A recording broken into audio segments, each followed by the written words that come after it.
Hello and welcome to another video. I hope that you're all very well. The pass rate for a driving test in the UK is less than 50%. A lot of these people who fail the test, they fail because they incorrectly assume something that they should not.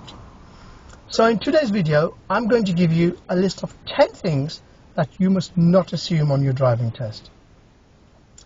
Firstly, I've got bus lanes.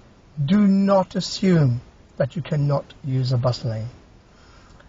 Every single bus lane has operational hours.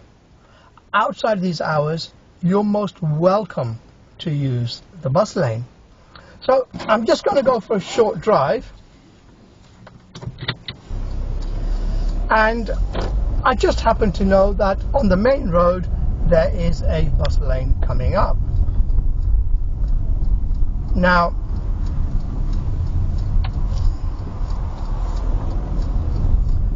I can see the bus lane in the distance, and the time at the moment is 2:30 p.m. If you look at the time plate, the bus lane says from 7 to 10 a.m. and then again from 3 to 7 p.m. Those are the operational hours, the hours that you must not enter the bus lane.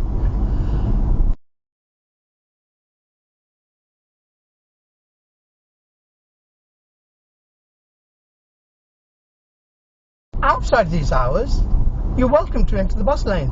In fact, let me rephrase that. Outside these hours, you must use the bus lane. Because the highway code states, if there are 2 or more lanes, you should always use the left-hand lane unless overtaking or turning right. So at the moment, this is not a bus lane that I'm driving in. It's just the normal lane. This is my normal driving position. Now, if I was to avoid the bus lane in the driving test, generally speaking, I would get a minor fault. That is provided nobody overtook me in the bus lane. Or should I say, nobody undertook me in the bus lane. However, if I avoided the bus lane and the vehicle behind me went into the left-hand lane and then overtook me and came back out, then that would result in me failing the driving test. So please do not assume that you cannot use bus lanes in the driving test. Look at the timings and decide. Number 2 on my list is, if you notice the driving examiner making notes, do not assume that they are recording your faults. Part of the driving examiner's job is to take notes on the condition of the vehicle, on the weather conditions, amongst several other things. As a matter of fact, you shouldn't even be looking down at what the examiner is doing. Focus on your driving. Number 3 on the list, do not assume that you always have to be in the left-hand lane. Yes, the highway code states if there are 2 or more lanes that we should be in the left. However, it also states unless road signs or road markings indicate otherwise, or unless we intend to turn right. So I'm just going to go for a short drive.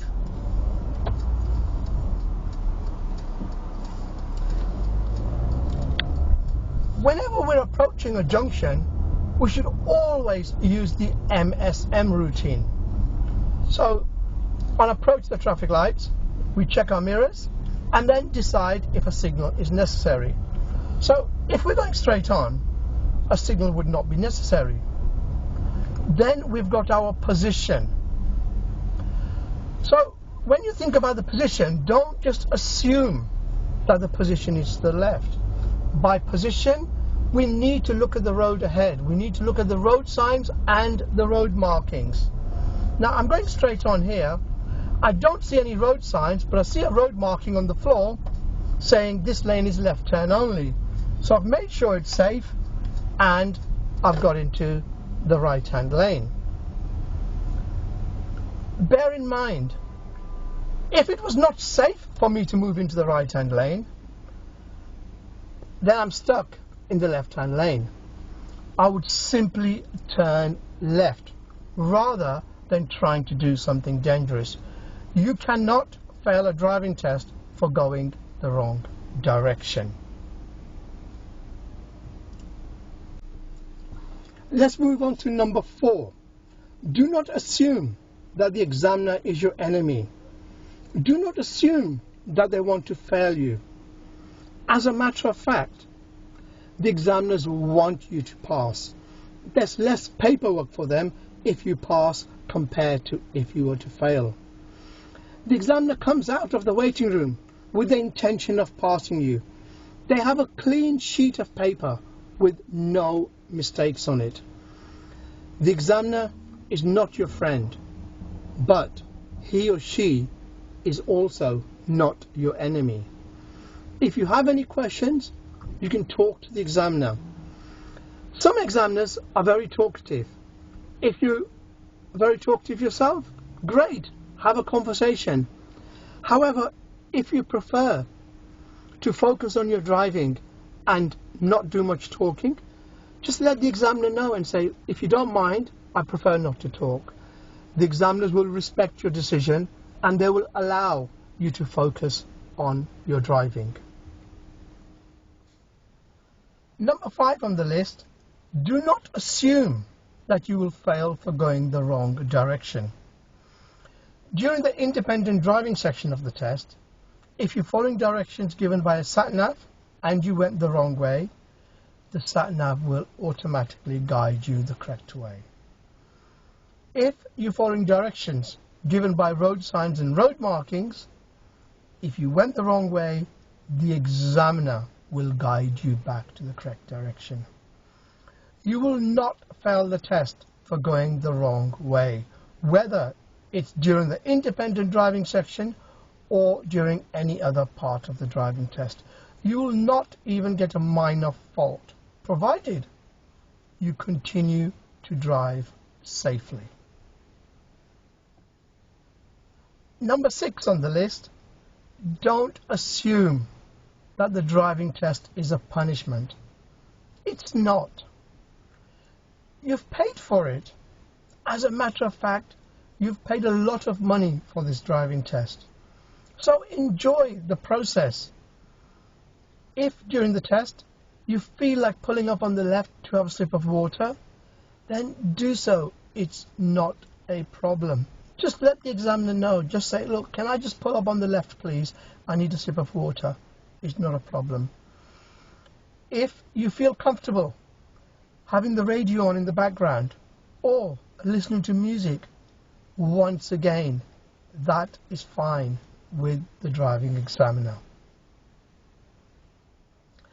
Don't assume that you have to drive perfectly to pass the driving test. There is no perfect driver. I make mistakes when I'm driving. Your driving instructor makes mistakes when he or she is driving. The examiner makes mistakes when they are driving. So how can we expect you to go for the driving test and drive perfectly? As a matter of fact, you can turn up for a driving test and make up to 15 minor errors, 15 minor mistakes, and still pass the driving test. Number 8, don't assume that you have to drive like a learner driver. If you have experience, for example, if you've been driving abroad, then show that experience to the examiner. When you go for the driving test, what you're trying to show the examiner is that you are no longer a learner driver. So why would you want to go out there and drive and pretend that you're a learner? If you feel more confident crossing your hands on the steering wheel, that's perfectly acceptable. It's better to cross your hands on the steering wheel and have full control of the car than to try and push and pull just for the sake of the driving test, because you are more likely to make mistakes. When it comes to reversing, if you're an experienced driver, If you feel more confident having one hand on the back of the passenger seat and steering with the other hand, that again is perfectly acceptable. It is better to do that than to drive like a learner driver and make mistakes.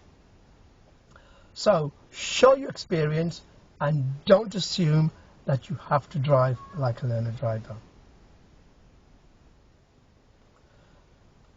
Number 9, don't assume that there's a quota. There is no quota. If you can drive, if you have control of the vehicle, with regard to other road users and the law, then you will pass your driving test. So don't just turn up to the test thinking, oh, there's a quota and they always fail everybody first time. Let me just go there, have a try, let me have a see what the test is about. It's a very expensive way of doing things. The driving test is there to see how safe you are. Take all the lessons, get the practice in, make sure that you are fully prepared for the driving test.